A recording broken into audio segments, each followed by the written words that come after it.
चंद्रशेखर आजाद की अगर कुटाई कर दी जाए तो ये केवल एक फर्जी SC ST ही लगाएगा, इसके अलावा कुछ नहीं करेगा।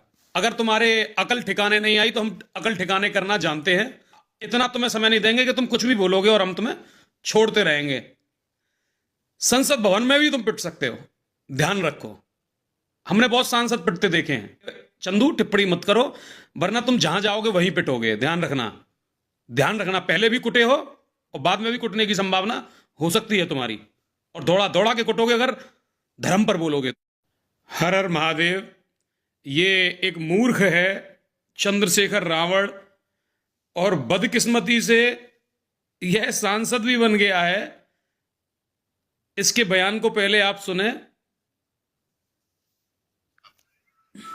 सरकार से कोई और सवाल आप पूछोगे, रोजगार को लेके, बुनियादी सुविधाओं को लेके, लोगों के मकान के लेके,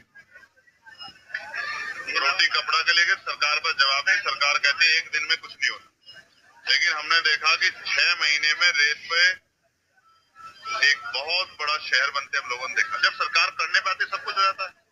तो जिस विचारधारा की सरकार अपना काम कर रही है, जब सरकार इतना अच्छा काम कर रही है, हम उसमें क्या कहें। किसी को पाप धोने हैं, किसी ने पाप किया वो चला जाए, कोई बताता जो पाप करता है। आपने कोई पाप किया तो आप बता दो किसी को कि आपने पाप किए। मेरा ये कहना है, हम इस देश में उन लोगों के लिए रोटी कपड़ा मकान बुनियादी सुविधा और सम्मान की लड़ाई लड़ रहे हैं जिनको हजारों साल तक जाति धर्म संप्रदाय के नाम पे अपमानित किया गया। और जहाँ एडमिनिस्ट्रेशन, कई बार मीडिया, पुलिस और जुडिशरी भी एक तरफा खड़ी दिखाई देती है, उन कमजोर वर्गों की लड़ाई लोग लड़ने काम है जिनको आजादी के इतने दिनों बाद भी इज्जत की जिंदगी नहीं मिली। जब इस बयान पर बवाल मचा तो चंद्रशेखर तो आपने चंद्रशेखर रावण का बयान सुना। ये पूरे भारत के सनातनियों को पापी बोल रहा है। इसके पेट में मरोड़ हो रही है, इसके पेट में दर्द हो रहा है कि सनातन के इस झंडे को इस तरीके से लहराया गया है कि जहां 40 करोड़ से ज्यादा लोग गंगा स्नान के लिए प्रयागराज जा रहे हैं। पेट दर्द तो लाजमी है, क्योंकि नाम रावण ठहरा। जहां धर्म बढ़ेगा वहां इसके दर्द होगा।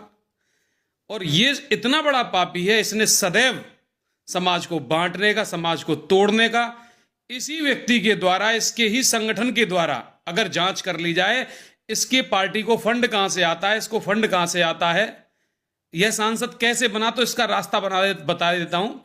इस अकेले व्यक्ति ने इतना बड़ा समाज में दुर्व्यवहार फैलाया, मानसिक मतभेद फैलाया कि अकेले इसी की पार्टी के कार्यकर्ताओं ने 20,000 से ज्यादा फर्जी SC ST एक्ट दर्ज कराए। और आप अनुमान लगा सकते हैं कि अगर 20,000 से ज्यादा फर्जी SC ST एक्ट दर्ज हुआ तो हो सकता है किसी FIR में 1 से लेकर 4 लोग हों। लगभग लाखों लोगों के उत्पीड़न को अगर जिम्मेदार ठहराया जाए तो वह केवल आजाद समाज पार्टी का ये इकलौता अध्यक्ष है। इतना उत्पीड़न और शोषण तो मायावती ने भी नहीं किया था। अगर इसका अगर रिजल्ट और इसी की प्रतिभाषा में इसको उत्तर दे दिया जाए तो यह सांसद होकर भी जैसे संसद में चिल्ला के बोलता है कि मैं दलित हूं, मुझे बोलने नहीं दिया जा रहा। अभी चंद्रशेखर आजाद की अगर कुटाई कर दी जाए तो ये केवल एक फर्जी SC ST ही लगाएगा, इसके अलावा कुछ नहीं करेगा। ये पहले भी हम पर मुकदमे लगा चुका है। तो मैं चंद्रशेखर से बोलना चाहता हूं, अपनी बुद्धि को ठीक करो।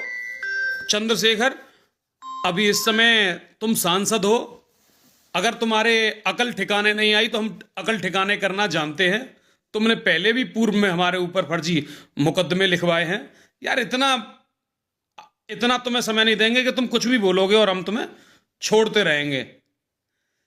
संसद भवन में भी तुम पिट सकते हो, ध्यान रखो।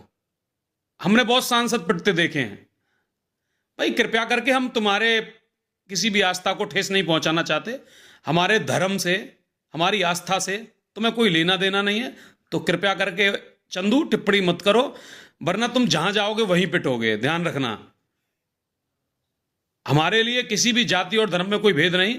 हमारे समाज को तोड़ने का प्रयास कतई मत करना। हम सब सनातनी हैं और सभी जातियां, हर व्यक्ति यहां एक है। लेकिन हम जो विरोध कर रहे हैं केवल अन्याय का कर रहे हैं, और तुम जो मतभेद मनभेद फैलाने का प्रयास कर रहे हो, इसका हिसाब होगा, चुन चुन के होगा। तुम्हारी तरह देश के साथ गद्दारी करके, कुछ लोगों को भ्रमित करके, चंदा एकत्रीकरण और अपने कैरियर के लिए कुछ भी करके और गरीब कमजोर बच्चों को बर्बाद करने की जो साजिश है उसे हम सफल नहीं होने देंगे। चंदू, ध्यान रखना, पहले भी कुटे हो और बाद में भी कुटने की संभावना हो सकती है तुम्हारी। और दौड़ा दौड़ा के कुटोगे अगर धर्म पर बोलोगे तो। हर हर महादेव।